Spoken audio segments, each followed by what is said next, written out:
Bapak Ibu warga masyarakat Ngawi rahimakumullah. Ada gajah makan semangka. Selamat kembali bertemu dengan Gus Miftah, Presiden para pendosa. Minum kopi dicampur susu. Hai orang Ngawi, I love you.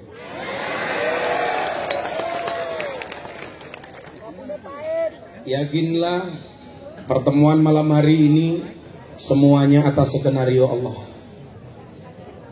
Maka saya meyakini yang memudahkan akan dimudahkan. Amin. Yang menolong akan ditolong. Yang menghidupi akan dihidupi. Maka semua yang hadir saya doakan mudah-mudahan yang sakit disembuhkan. Yang susah dibahagiakan. Yang sedih disenangkan. Yang jomblo segera dinikahkan. Pak Bupati dan Bapak Ibu, sebelum saya lanjutkan, ini kamera-kamera di depan yang besar-besar ini kru saya dari TV Jakarta. Karena acara ini insya Allah akan disiarkan besok hari Sabtu atau Minggu, setiap minggu 2 kali dalam acara Jalan Dakwah Gus Miftah setiap jam 12 siang di BTV. Tepuk tangan untuk kita semua. Dan mohon doanya Pak Bupati. Alhamdulillah acara Jalan Dakwah Gus Miftah menjadi salah satu nominasi acara non talk show yang akan mendapatkan award dan penghargaan dari KPI, Komisi Penyiaran Indonesia. Akan diumumkan besok siang. Mudah-mudahan menang. Amin. Maka Bapak Ibu, terutama ibu-ibu, karena ini disorot kamera, yang mau dandan silahkan dandan dulu. Tapi nggak usah, Bu. Di depan sini saya lihat alisnya sudah kayak galengan. Bapak Ibu dan para pemirsa BTV yang dimuliakan oleh Allah. Jangan pernah kau hitung berapa kali seseorang mengecewakanmu dan meninggalkanmu. Tapi hitunglah berapa banyak kamu mengecewakan Allah, tapi Dia tidak pernah meninggalkanmu. Itu tema kita malam hari ini. Coba sekali lagi diingat-ingat. Jangan pernah kau hitung berapa kali seseorang mengecewakanmu dan meninggalkanmu. Tapi hitunglah berapa banyak kamu mengecewakan Allah, tapi Dia tidak pernah meninggalkanmu. Ibu bapak yang saya muliakan, seringkali dalam hidup ini kita menomorduakan Allah, tidak menjadikan Allah sebagai prioritas. Contoh paling sederhana, bapak ibu punya masalah keuangan, pengen menikahkan anaknya, pengen mantu, gak punya uang. Mohon maaf, kira-kira yang diingat-ingat Allah apa utang? Utang. Yang diingat-ingat hanya 2 hal. Yang pertama sertifikat, yang kedua BPKB. Bagaimana caranya sertifikatnya masuk bank, BPKB-nya masuk penggadaian. Apa Bu slogannya? Menyelesaikan masalah tanpa masalah, tambah masalah. Kalau Pak Bupati slogannya harus menyelesaikan masalah, rausah kakean pola. Bapak Ibu yang saya muliakan, inilah kemudian kenapa hidup kita itu harus diatur oleh hati, bukan oleh akal. Itulah kenapa ayat yang diterimakan oleh baginda Nabi pertama kali adalah Iqra bismi rabbik. Iqra itu dimensi akal, bismi rabbik itu dimensi hati. Iqra itu intelektualitas, bismi rabbik itu spiritualitas. Saya sering guyon sama kawan-kawan saya Muhammadiyah. Terakhir saya guyon sama teman-teman Muhammadiyah di acara forum silaturahim Ketua Umum Partai Politik di Jakarta bersama Bapak Presiden.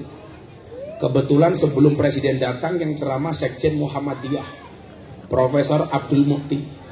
Kemudian setelah acara inti saya diminta ceramah dan imam sholat duhur. Tanggal 3 April 2023 awal Ramadan. Maka tanggal 3 April jam 12 siang mohon maaf. Iki wong desa ana drone malah ndangak goblok.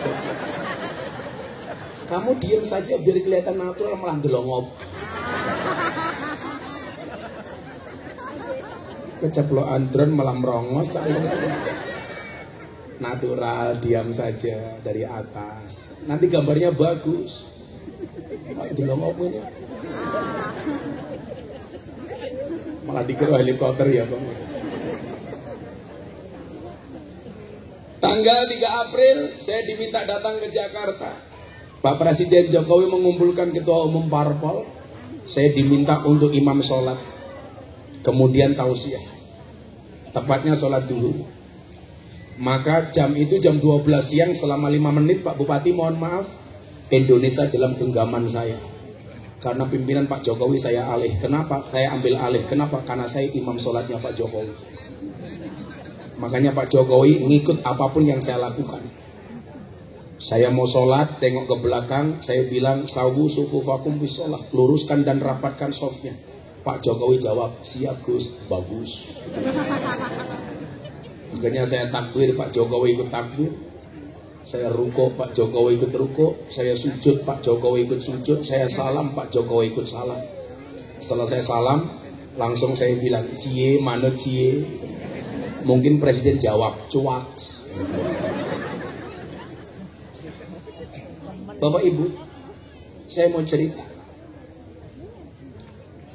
Bagaimana kemudian kita sering menomorduakan Allah. Tidak menjadikan Allah sebagai prioritas. Selalu saja Allah kita nomorduakan. Maka hari ini Anda akan saya kasih resep bagaimana hidup kita bisa menjadi bahagia. Apapun posisi, pangkat, dan jabatan kita. Jadi bupati bisa bahagia. Tanpa harus ngiri dengan jabatan lain. Jadi DPR bisa bahagia. Jadi camat bisa bahagia. Nggak jadi apa-apa juga bahagia. Kenapa?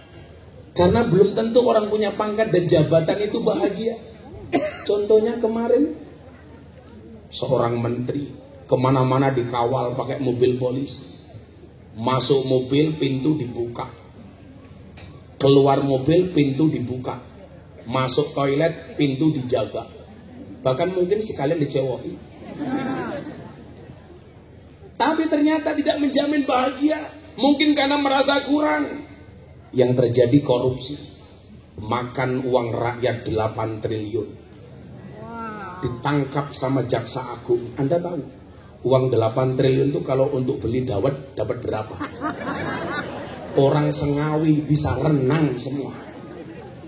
Gila 8 triliun di tuku gedang goreng di Balang Asu mlebu UGD. Maka saya sering bilang apa? Jangan minta kaya, tapi mintalah cukup. Karena banyak orang kaya, hatinya tidak merasa cukup. Jangan minta senang, tapi mintalah tenang. Karena banyak orang senang, hatinya tidak tenang. Contoh, orang yang sering saya temui di klub malam, di tempat-tempat karaoke. Mereka karaoke di dalam room karaoke senang. Tapi hatinya was-was. Mangku purel senang, tapi hatinya was-was, takut ketahuan istrinya. Nah, kalau pengajian ini insya Allah Anda datang senang dan hatinya tenang. Amin. Amin. Duduk ala kadarnya, senang kayak ibu-ibu di depan saya. Subhanallah, senangnya minta ampun, nggak pakai tikar. Duduk kaki ini diselonjorke kayak ning pantai. Lungguh ning ngarepe kiai, di depannya Pak Bupati tungkae selonjor. Orang rumah sana tungkae meletek-meletek. Tapi jangan salah, muslimat. Beliau nggak pakai baju muslimat pun saya tahu beliau muslimat dari mana? Dari baunya. Karena kalau Fatayat biasanya baunya parfum, muslimat balsem.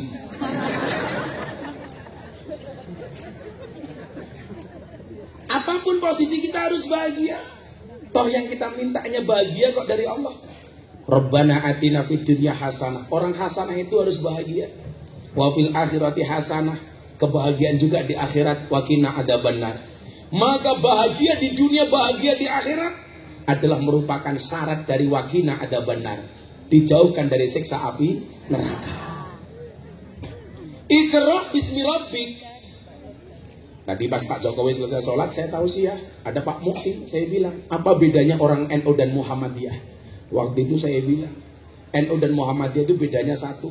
Kalau anaknya Kiai NU dipanggil Gus, anaknya Ustadz Muhammadiyah dipanggil Guys. Kalau NU Gus, Muhammadiyah Guys. Apa bedanya NU dan Muhammadiyah? Iqra itu lebih kepada orang Muhammadiyah, bismi rabbik itu lebih kepada orang NU. Maka saya bilang, lak wong NU kuwi biasane gede atine, yen kanca-kanca Muhammadiyah biasane gede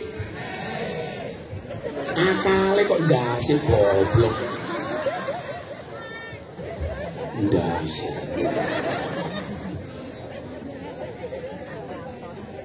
Nah, maka orang beragama itu tidak diatur oleh akal tapi oleh hati. Itulah alasan kenapa banyak ajaran agama yang tidak rasional, tidak masuk akal. Waktu itu sahabat saya Mas Dedi sebelum masuk Islam kan bertanya, Gus, kenapa tidak semua ajaran agama bisa diterima oleh akal?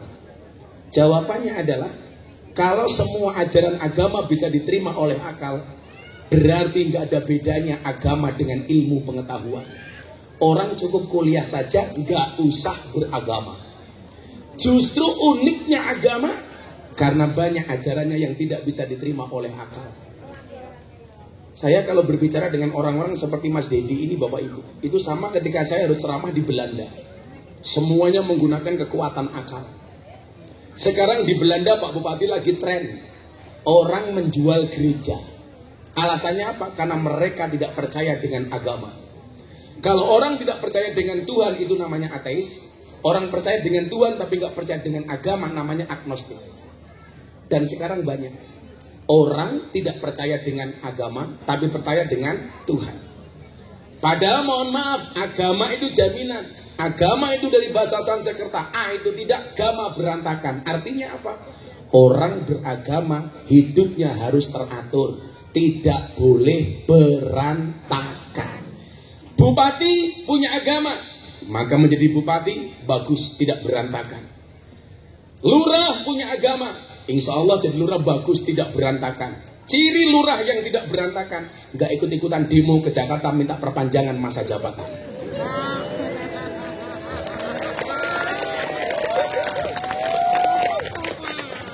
Lurahnya sini kemarin ikut demo apa enggak Bu? Ikut, malah provokatornya. Nomor 1. Jamaah saya kan banyak lurah-lurah, saya tanya, Anda ikut demo? Iya Gus, kenapa minta perpanjangan masa jabatan? Alasannya apa? Gus, kalau pilihan lurah terlalu dekat, terlalu cepat, itu nanti muncul konflik. Banyak warga yang kelahi gara-gara beda pilihan. Pret.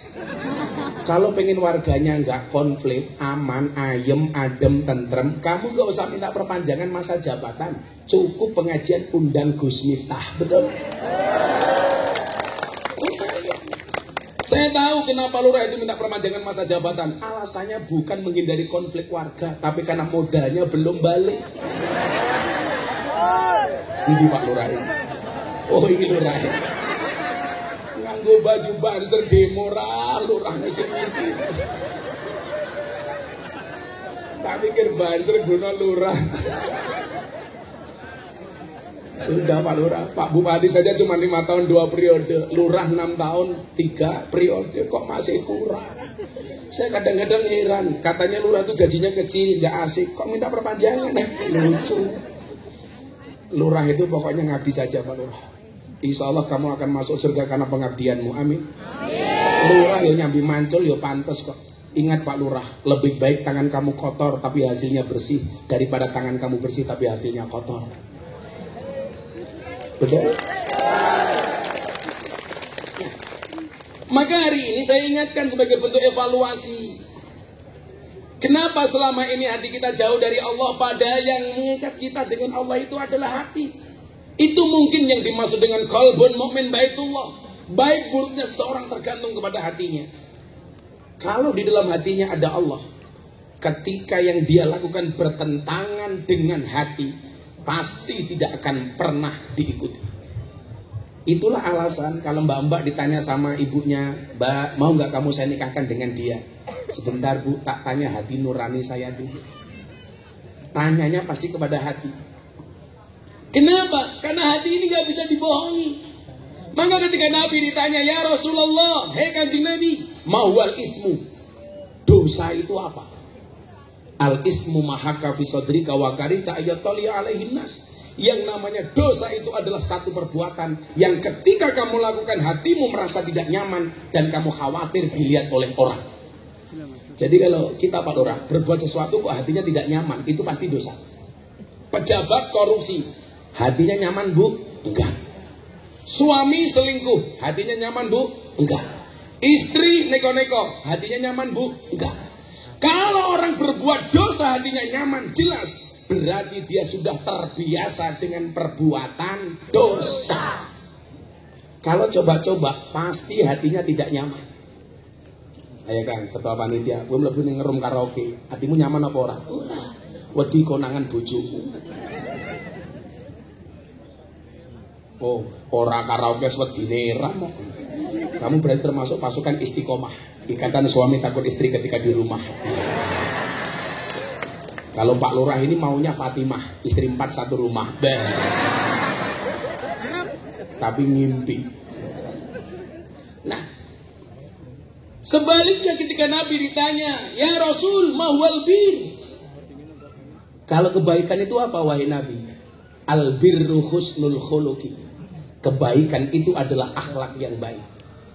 Jadi kalau dosa itu perbuatan yang membuat hati kita tidak nyaman dan khawatir dilihat sama orang. Saya kasih contoh Pak Bupati. Saya pengajian di lokalisasi itu sekarang jam 7 sampai jam 9. Mbak-mbak PSK yang ngaji sama saya, seluruh rumah bordil itu tidak boleh buka dasar sebelum pengajian selesai. Semua tutup. Kok saya baru pengajian ada tamu datang. Kira-kira tamunya sembunyi apa ikut pengajian? Sembunyi Pak. Kira-kira sembunyi apa malah bengok-bengok? Sembunyi. Kenapa? Malu ketahuan sama Gus Miftah. Begitu saya pengajian tamunya datang mereka sembunyi. Waduh, cek pengajian aku isin delik. Orang mungkin Pak saya pengajian ada tamu datang nyari PSK teriak-teriak, "Gus, aku mau ngelonde." Gak mungkin. Sembunyi. Kenapa? Malu. Makanya kenapa maling itu sembunyi-sembunyi? Karena satu malu, dua takut ketahuan. Maka disebut maling. Manusia dibalik aling. Kenapa Bu? Gus Miftah kalau ngomong londe fasih ya. Kan aku kiai ini. Kalau yang masuk lokalisasi saya nggak akan dicurigai. Tapi kalau Pak Oni dicurigai. Kayak ngopo bupati ini. Kalau yang masuk ketua panitia, oh jelas, golek kerutuk. Apa kuwi kerutuk? Pakan manuk. Manuk sapa? Manuk.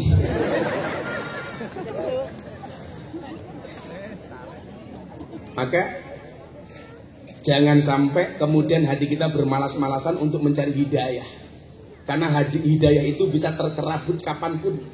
Bahkan termasuk bagi orang-orang yang beriman, bagi orang-orang yang dianggap ulama. Seperti dalam sejarah disebutkan Bal'am bin Bahura, musuhnya Nabi Musa alaihissalam. Dia seorang ulama besar, tapi matinya dicabut hidayahnya oleh Allah.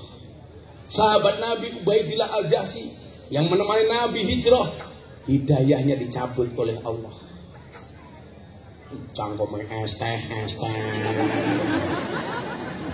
Fasih banget es teh. Bakul es itu kamu sabar, cepat atau lambat pasti cair.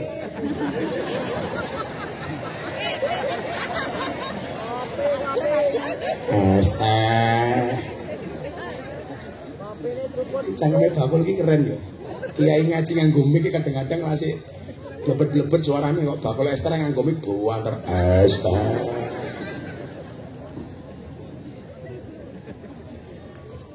Sapa kuwi? Moga-moga sing bakul payu kabeh. Amin. Aku ki ngerti kok awakmu ki ratuku ora kok mergo ora ngelak. Negara duit-duit.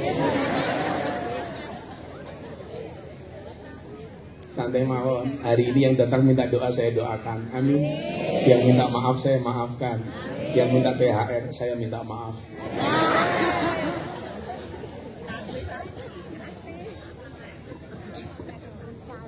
Bapak Ibu yang saya muliakan. Terus bagaimana kiranya supaya kita dekat dengan Allah? Taqarrub ilallah.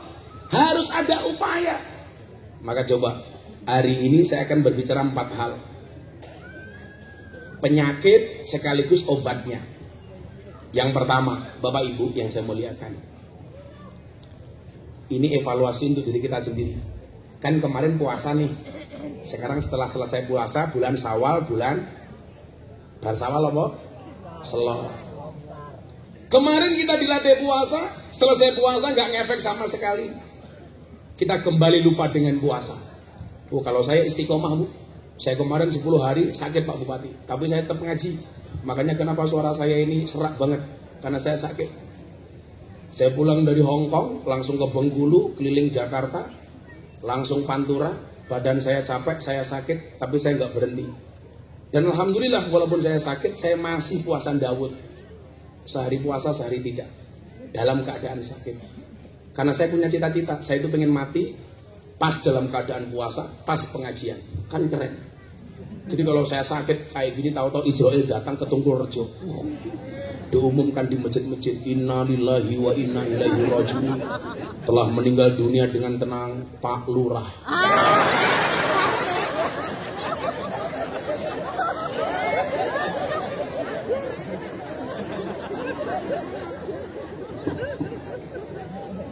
Tapi saya yakin Pak Lurah ini orang baik.